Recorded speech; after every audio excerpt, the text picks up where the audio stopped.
I remember I got recognized in the town, like in Vernal, I got recognized a couple times. So places where they made me feel like a celebrity, that's what it's all about.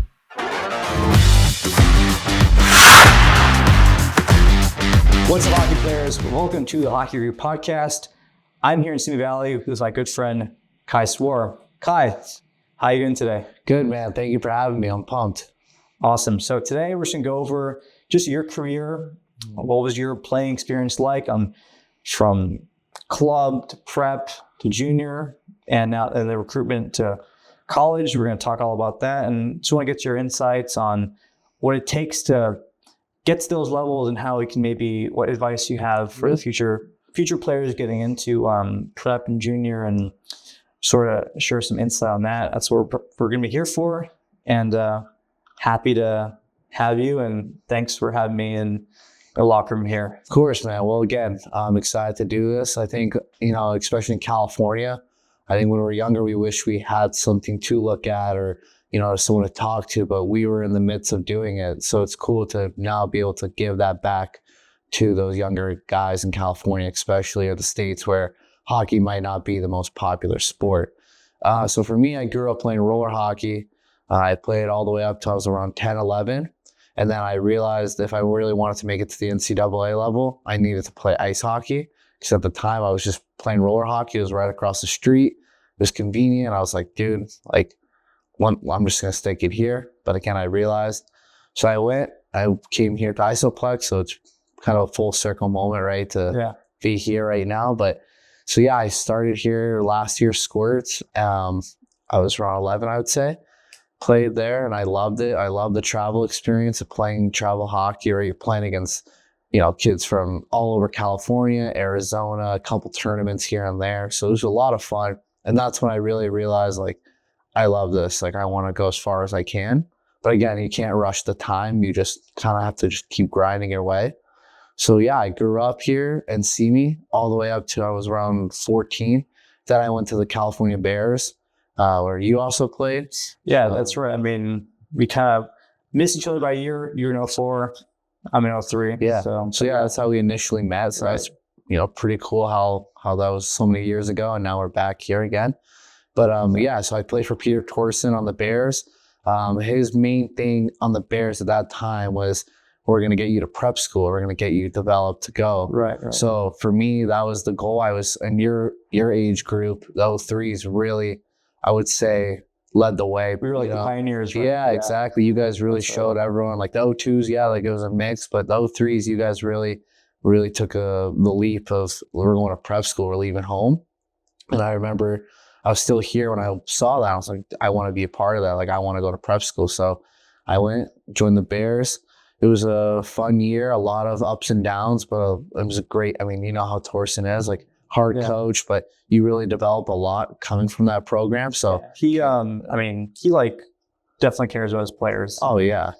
He holds them to a very high standard. Yes. I definitely learned that very quickly. Yeah. Playing for him, it was hard sometimes, as well. Yeah. How hard it was sometimes, but he did really prepare us, I think. So and that's the thing. I look back and I'm super grateful for my time at the Bears. I have some lifelong friends there.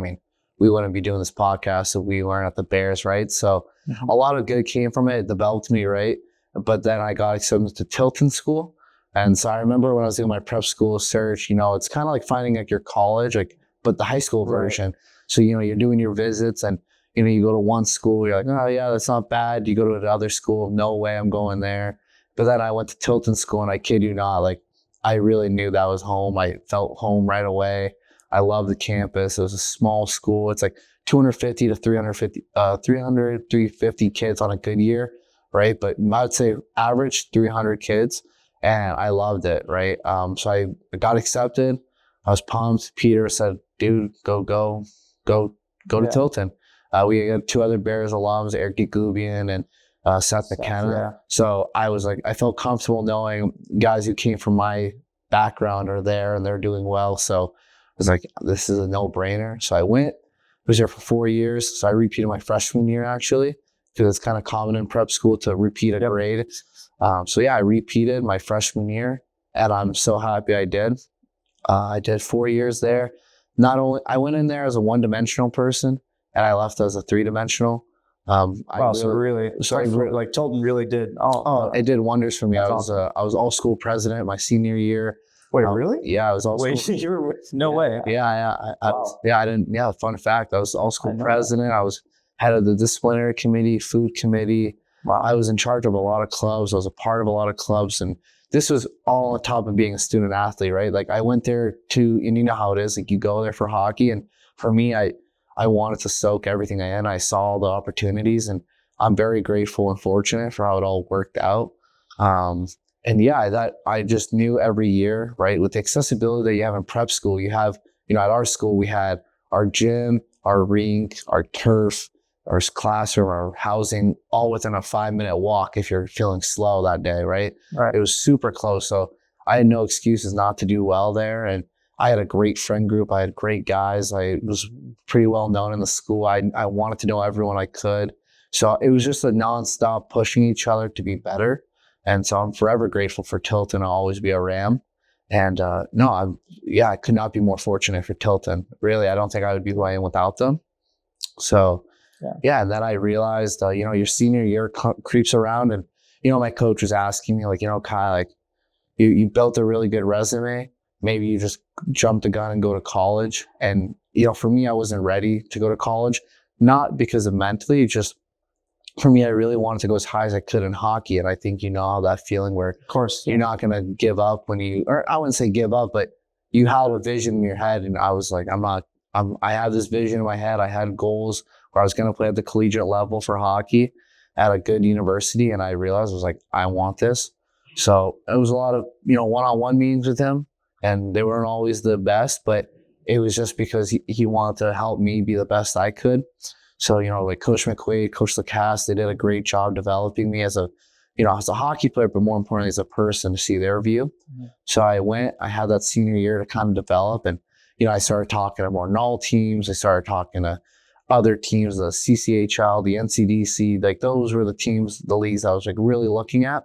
And I went up in the fall to skate with the Maine Nordiques. Went there for a couple of days. I loved it. I was like, this is what I want to do. Like, that lifestyle, that just showed me a sneak peek. I was like, this is what I want to do. So fast forward, my season ends well.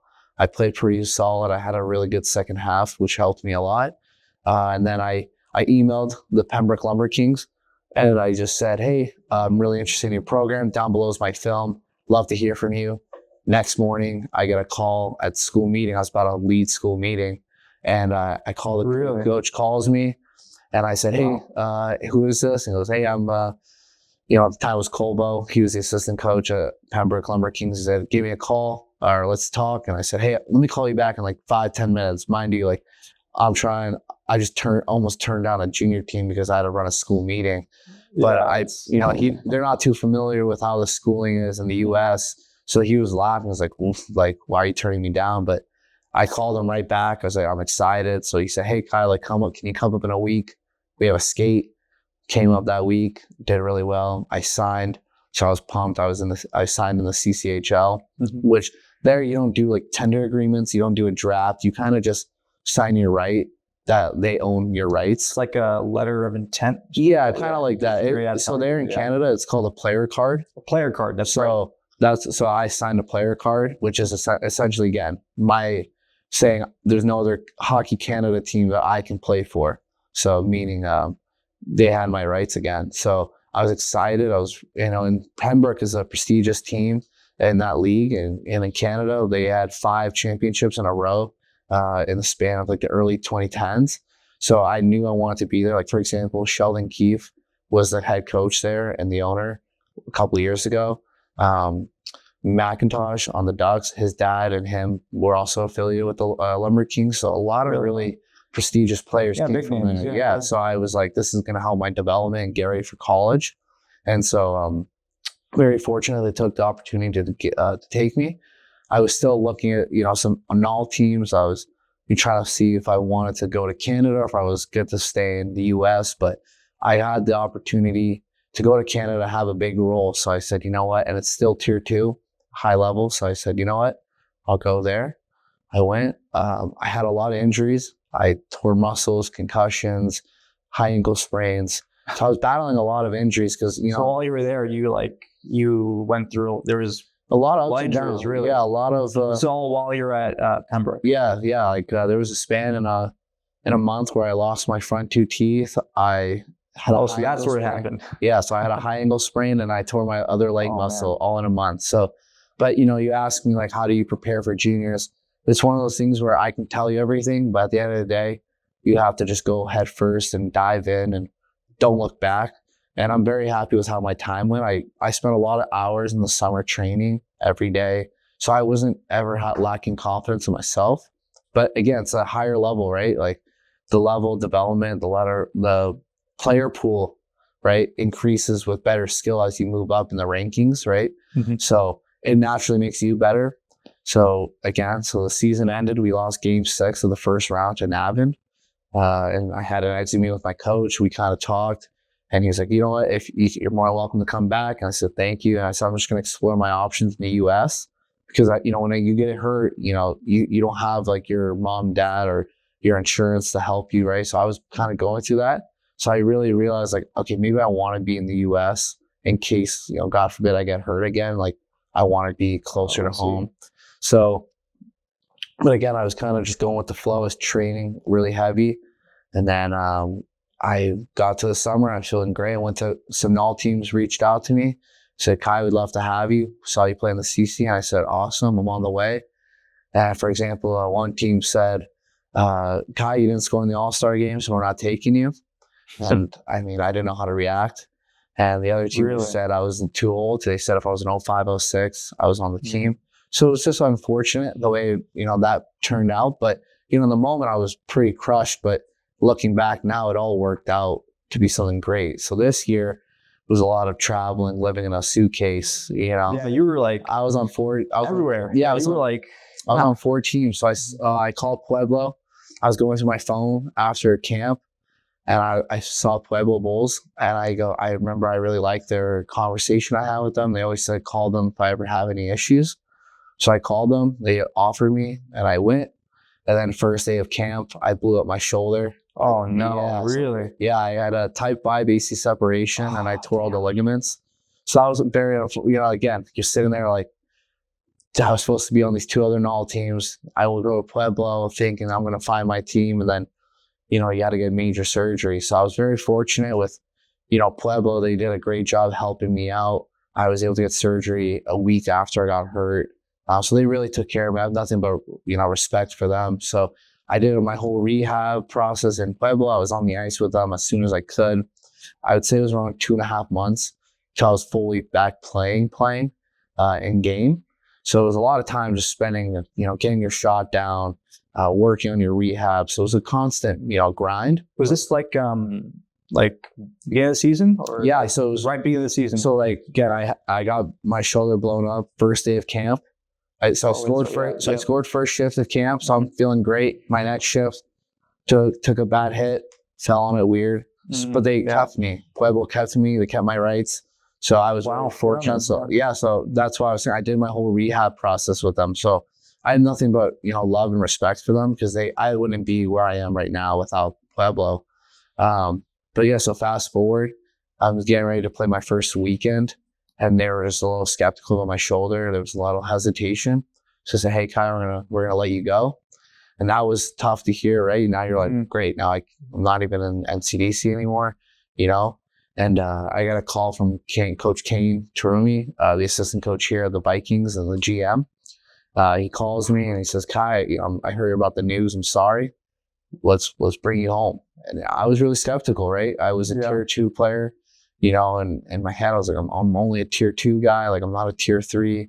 And it was a huge ego check for me. But I realized like, I needed to play. But, you know, at the same time when this was all happening, St. John's Fisher, which is a new Division III program, Coach Leswing, called me when I was in Pueblo actually and offered me.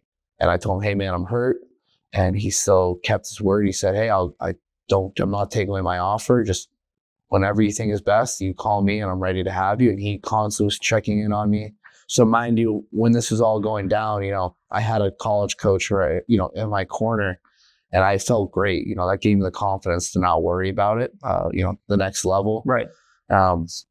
So I called Coach Lesswing. I said, hey, I got released from Pueblo. I think I'm going to go home and play. How do you feel about that? And I really thought he was going to take away the offer. And he said, you know what, go home, regroup. We'll work together on this. Mind you, I haven't even committed yet. And he's still helping me. committing to you in a way, and like still willing to work with you, even though you've gone through all this stuff. Yeah. And that's amazing. Most coaches, I feel like, they'd run away. College coaches, they wouldn't do that. I had other coaches. Trust me, I had a list of schools in my phone, and I kid you not, I gave them the update. Half of them didn't respond, and the other half said best of luck. So when Coach Lesswing on St. John's was really gave me the opportunity, I my dad even said, who else is giving this to you? What are you waiting for? So I called him. I said, hey man, I'd love to commit to you. And he was pumped. I think he was driving, and I could hear his voice. So that made me excited. And I committed.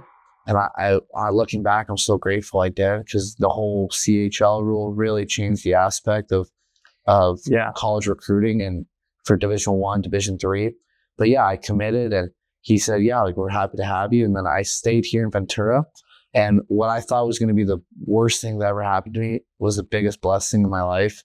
I think I came here, my confidence was, Coach Luke, Coach Kane, Coach Jeff, they did a great job on really pumping me with confidence and giving me like the ability and the keys to the team to really playing time. I was getting tons of playing time. I was getting 30 minutes a night, 30, 35 a night. You can't ask for more than that. I mean, no.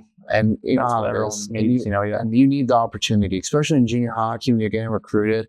You need those opportunities. You need the time. You need the power play, the penalty kill. So that's when you get recruited, And even my college coach joked with me. He was like, I thought there was something wrong with your instat, like my time log, because I was getting 30 a night consistently. But no, I can't thank Coach Luke, Coach King, Coach Jeff and the whole Ventura organization. Like I'm not who I am without them. And I take a lot of pride, and being able to play back home was really special for me. I was like 3 points per game here. So I was doing great. Then I got the opportunity 3 months ago to get called up to the NCDC again. And I was really excited because, again, I really wanted to be back in the NCDC, because at that time I was chasing a letter. I was chasing tier 2. I wasn't chasing to be good. I was chasing for the branding. Right. So you prioritized your development. Yeah. Eventually more. You kind of put that name aside, and you realize, like, my development is what's most important at the end of the day. And I didn't realize that until I got the Rock Springs. So I got called up, and it was again, thank you to Rock Springs for the opportunity for having me and the coaches who were at the time there. But it just wasn't the right fit. The guys weren't the most welcoming to me at the time. Again, I don't want to speak bad on Rock Springs, because they gave me the opportunity when no one else did, right? And there were some good guys there, but I think, again, when you get to that higher level, guys don't look at you as a friend. They look at you as more of a competition. And, it's a fine line in juniors, right? Everyone's there to get college recruiting or to the pro level. And they saw that I was committed, and let's just say not a lot of happy campers, right? But again, that new guy coming in, taking spots, taking a spot, like, so it was hard, it was hard. But so I was talking to Coach Kane a lot, Coach Luke, and my good friend Jed McCollum, who's a great player. He's going to go play college hockey in Canada next year, which is very exciting for him. But I was calling those three though, and I was like, man, I'm just not happy here. Like, I'm a pretty outgoing guy, and I really was having a tough time feeling happy there. And at the end of the day, you're not going to play good if you aren't happy, right?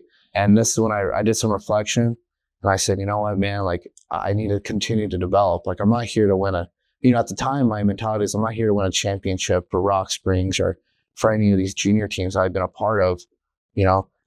My mentality is I need to get ready for college. Like, that's who's waiting for me, and that's what I want to win for.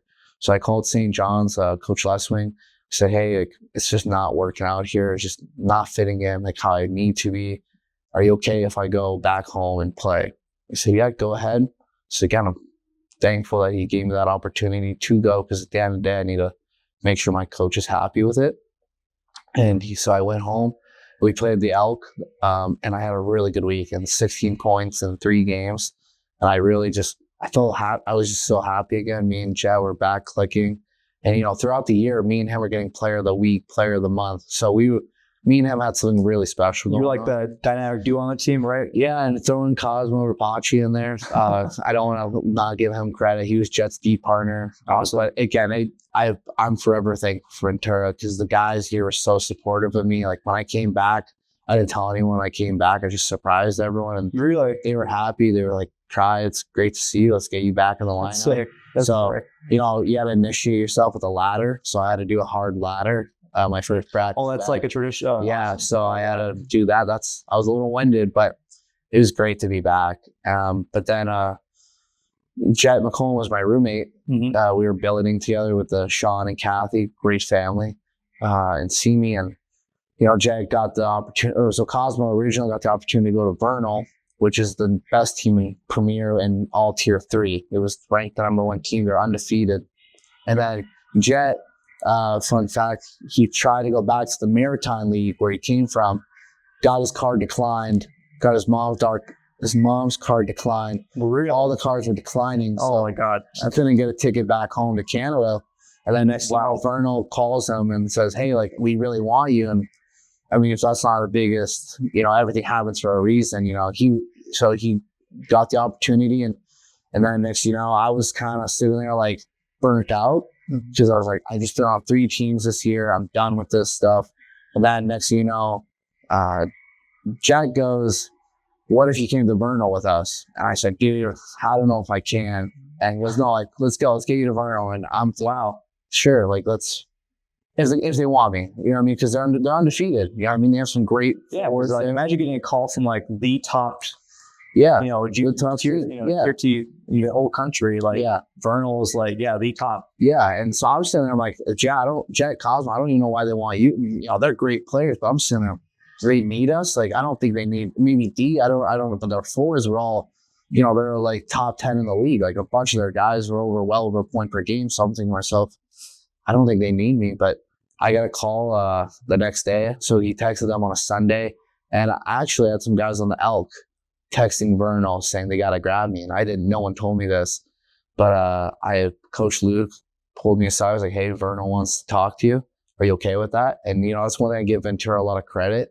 We weren't in a playoff position, but when that 3-3 was done against the Elk, which was pretty much our last weekend of hockey here, they wanted me to go. They wanted all of us to go who had opportunities to go. And I told him at first, I don't want to go, but he said, "Take the call, just listen to what they have to say." And then, knowing that my 2 really good friends were going to Vernal, I kind of was sold on it before the call. But I get the call, David Amonte, he's a pro agent. That's his job, is being an agent in Europe. He pretty much just, he's an agent. He helps players. And next thing you know, he was telling me, he goes, "I do this Vernal thing for fun. Like, this makes me happy because the guys love hockey. You're grinding your way in juniors." And he said, "It's nice to not talk to someone who's selfish and someone who really wants to learn and become the best player." So he's like, "I love doing this Vernal job." So I was like, he was like, "You'll forever have me as a connection." And I knew I really wanted him in my corner. So when I'm done with college, I can use him as my agent. So for me, it was an investment. That's why I was looking at it. But I just was really happy with what he was saying. Like, he said the fans were great. Everything was spot on. The gear was good. So I was like, dude, like, why not? And so I told him, I said, "Let me call my parents, let them know." Did that. And next thing you know, they approved. They were like, "Dude, go ahead." Like, So I love the fact that Ventura was so like just open with you, exploring other options. Like it means they really like cared about your development. Yeah. And they were just selfish about just, only having you, kind of claiming you, like, and letting you go. Like, they were that's actually huge. A lot of teams don't do that. They truly want the best. Like, a lot of junior teams say we want the best for our players, but at the end of the day, they'll hold them. They'll keep their rights. They won't let them thrive. When I had my opportunity to go to the NCDC or to go to Vernal, they were the first ones to say, go ahead. We'll always be here for you. And I can't thank, again, I keep saying I can't thank them, but I mean, our development here is so good. We're on the ice from 8 to 9 a.m., team practice, and then we have skill session from 11 to 12:30 with Coach Luke, who has one of the most decorated hockey resumes you could ask for as a coach, right? So you're constantly learning from the best, and then you're working out at like 2:30, 3 o'clock. I mean, and then after we're all done, we're all going to the pool together. We're all going to the beach. Like, it was a great, It was a real team. it was a real team. Like, we're all training together, and I was very fortunate with my billet house, with Jed and the Sean and Kathy and their kids. Like, they're a great family, and I'm living with them right now, and I'm not even in season. So this whole Simi Ventura team is truly a team that I would recommend everyone to go to or to have that feeling with. But yeah, so I went to Vernal, did really well. Next thing you know, again, we're the number one team in the country. So I'm excited to finally compete for something. It was a lot of fun. We won our first round pretty easily, and then we played Seattle, which was a lot of fun. I mean, hard team, but we did really well. And that weekend really helped me get into the community. Because let's just say when I would score or get a point, I went to the crowd every time. Oh, of course. And they loved you here. Yeah, they loved you. Yeah, and they got like 600 a night. So, going up to them, it was a ton of fun. The horns are blasting and you're signing. They make you feel special. So I went, I made sure to show my gratitude to them. That was really my main thing, was showing my gratitude. Thank you for coming to our game. Here's my, yes, I just scored, but I'm not playing for me. I'm playing for Vernal. I'm playing for my team, my teammates, my coaches, my owner. So it meant a lot to me to give it back to them, and they loved it. For them, scoring a goal was winning the championship every time. So I loved it. Then we got to our bid to nationals. We did really well there. We ended up sadly losing our undefeated streak in our third game of round robin. And we were really nervous our season was done. I mean, I was super sad. I was like, there's no way our season just ended. Because at this time we were, I want to say 50-0, and we just lost. So we're 50-1 now. And we luckily had a really good goal differential that tournament, the nationals. That's, we won semis again. We beat Tampa. And then after Tampa, we made our bid to the finals. And we thought we were going to play Potomac again.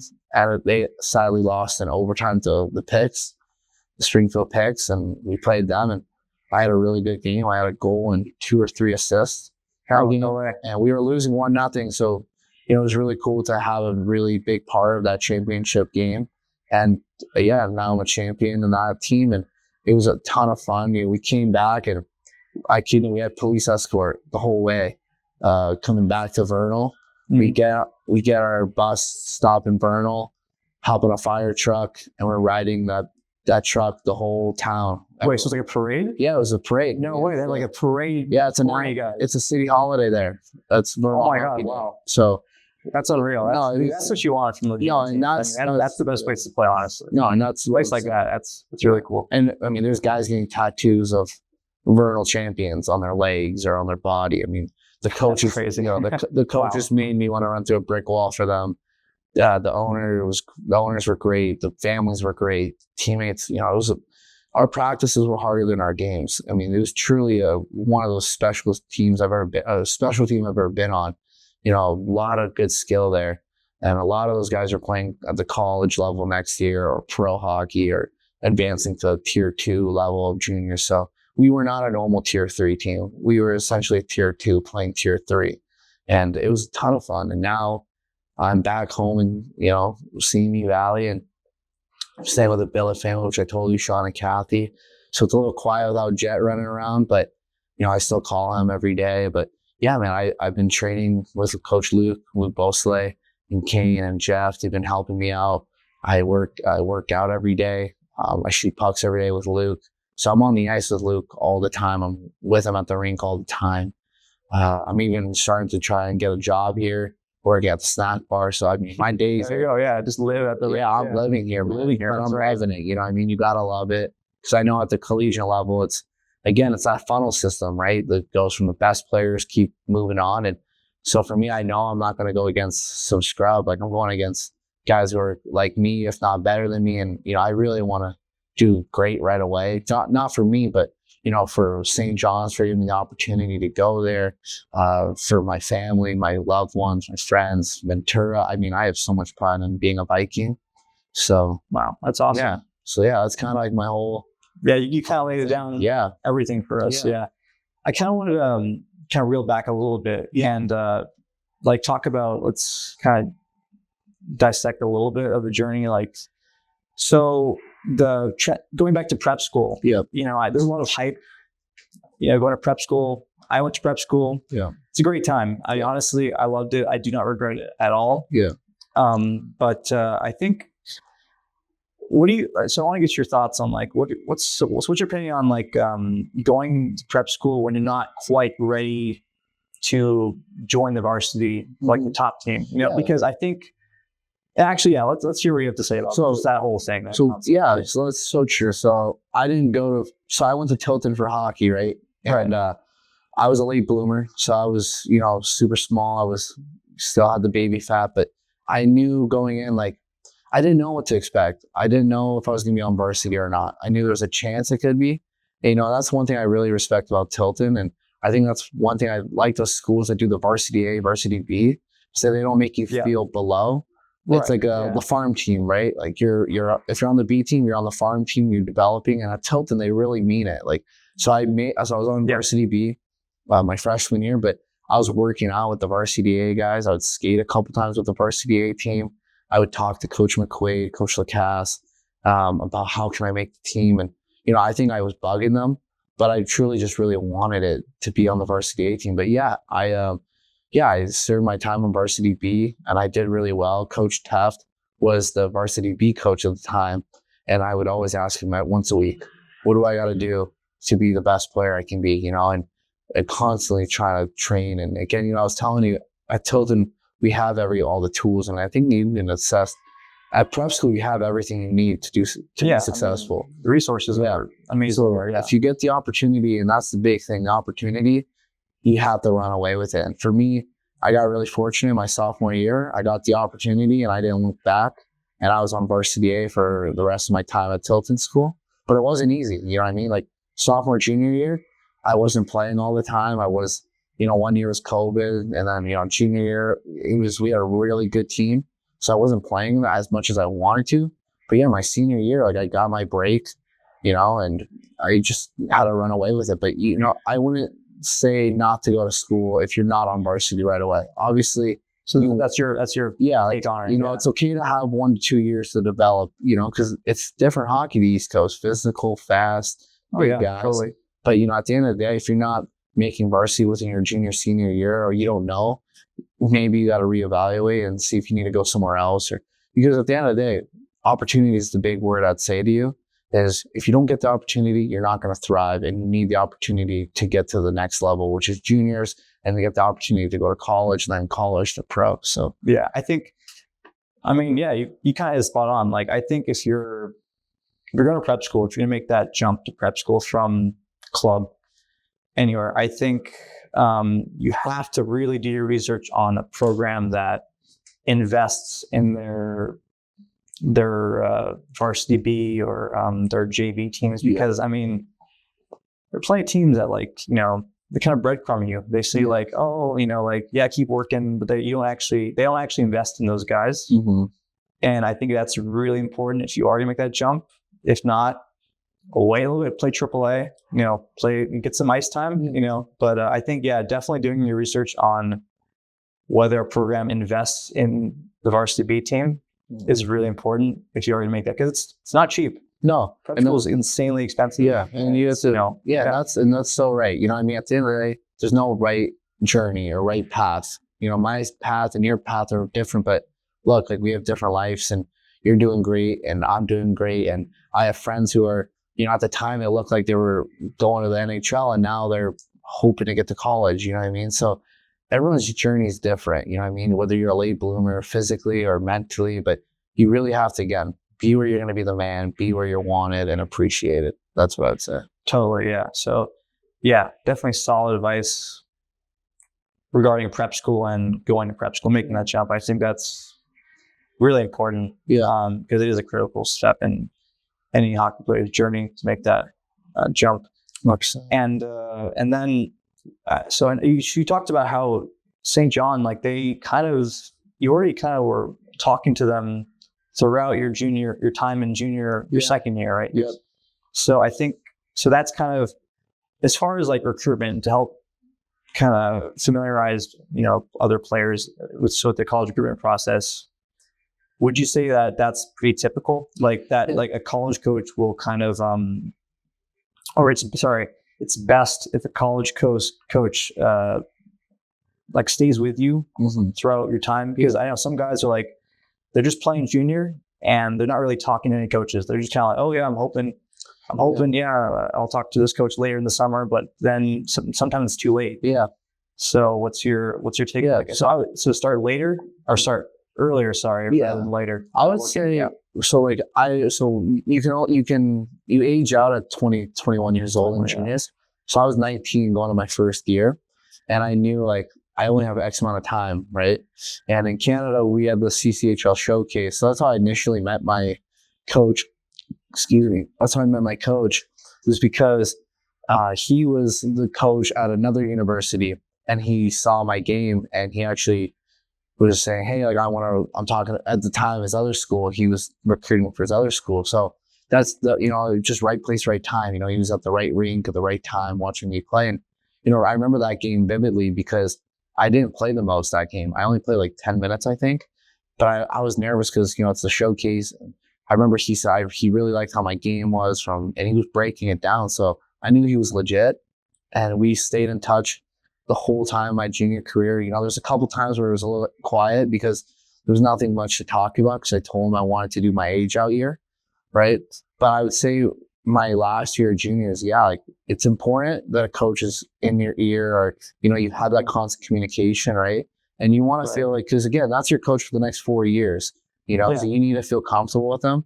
I know there's some schools that they'll talk to you, and then they just ghost you, or vice versa, you ghost them. So again, you have to do what's best for you. And if the school makes you feel wanted, that's how you should know you should go there. And the school will make sure they make you feel that way. When I did my visit, they did a great job making me feel welcome and appreciated and high valued, right? Like I loved my visit. It was a great visit. Yeah. So definitely, just the future players out there, start talking to college coaches earlier rather than later. Yeah. And, for example, whether it's, at the showcase, like for me, it was the showcase, but I'm a huge self-advocate, right? I would email schools once a month. Hey, here's my film. Hey, here's this. Check me out. You have to really be your number one cheerleader if you want to get recruited. That's what I would say. Definitely. Okay. Yeah. For the college recruitment process, that's everything. Yeah. You gotta be on it because, a lot of times they don't know who you are. Yeah. And you gotta make yourself known. You gotta put yourself out there. You gotta be networking, emailing, film, talking. Yeah. I think it's a really overlooked part of just junior hockey in general, because a lot of guys, they go into junior and they're like, I'm playing junior on this team, whatever. And then like when their age out year comes around, it's like, all right, so where to next? A lot of guys, like, I'm sure tons of stories like, oh, I'm not sure. Like, I'm talking to this coach, but like, I don't know. Yeah. I think that's not good. No, because you should know exactly where you're gonna go, or at least have a very good idea of where you're gonna go after your age out year, because you should have been doing the work beforehand. Yeah, that's what I think it's really important to do. Yeah. So. I told myself I wanted to be committed by Christmas. That was my goal. Awesome, to be committed, and I did it in Thanksgiving time, so I was very happy. But you're right, you have to set goals, like especially in juniors. No one's always quick to help. Like, not everyone's quick to help you, right? I was very fortunate again here in Ventura. They were always asking me, is it going well? Is the recruiting going well? Is there anything that we can do to help you? You know what I mean? So I got very lucky, with my whole recruiting. But yeah, I'm a huge, you nailed it. Don't be shy and just make sure they know like who you are. There's a lot of players in this world. What was your favorite place to play? Yeah. Like just overall, obviously sounds like you had, you liked everywhere. I liked it. So for the most part, but what would you say like your highlight of your junior career? Let's say, because you were, everywhere. I want to, so like player development wise, Ventura. super great development. I was on the ice every day with great coaches, and I was happy. You know, I came throwing smiling ear to ear every day. But that junior experience with the fans and making you feel like well known and like a celebrity it would either be Pembroke when I was in the CCHL or in Vernal in with when we won. Because I mean, how many people can say they had a ceremony truck, a fire truck, escort with police and the horns, and you get free Wendy's, free food. That's awesome. It was so special. You know what I mean? Like it was, and I was just on the phone with a billet family yesterday from Vernal, the Martin family, because they're such good people, you know, and I'm texting people on Facebook, you know, you have people reaching out to you, hey, come to our store, it's on us, you know. It was so special to be part of Vernal, and Pembroke was just a super prestigious hockey town, right? And it was cool. I remember there was one game I got into a fight. Nice. You know, they were like loving it. They were like, I couldn't get thank yous enough. I remember I got recognized in the town, like in Vernal, I got recognized a couple times. So places where they made you feel like a celebrity, that's what it's all about. You know, when you're doing this whole junior thing, because you know it's a huge sacrifice. Yeah, you're basically sacrificing your time that you could be going to school, doing something else for the love of the game. You know, for hockey. Yeah, nothing's guaranteed. Exactly, nothing's guaranteed. Yeah, and I think that you know that's important. You know, to feel welcome and just be happy when you're playing. Because at the end of the day, you know, we're playing a game. It should be fun. Yeah, and I realize it should be fun. Well, and I think you realize that with your injuries, like, you know, when you're off the ice for weeks ahead, you know, weeks straight, you know, it makes you really appreciate, you know, your health, right? Oh, totally. But more importantly, just realizing that like hockey's, you know, as much as it's a serious game, it's a game. It's a blessing to play, and I always thank a lot of people, you know, I'm so thankful for this opportunity. You know, I'll always be forever grateful every time I touch the ice. You know, I'm very grateful, whether it's practice or a shoot around or a game. Like, there's nothing to be nervous about. It's just a game, you know, and there's going to be a lot more in your career. So, yeah. That's awesome. Yeah. Well, thanks for your time, Kai. Yeah, well, I really appreciate you having me, and what you got going is really special. So, thank you. But anyway, thank you for tuning in. This is the Hockey Root Podcast. Thank you, Kai. Thank you.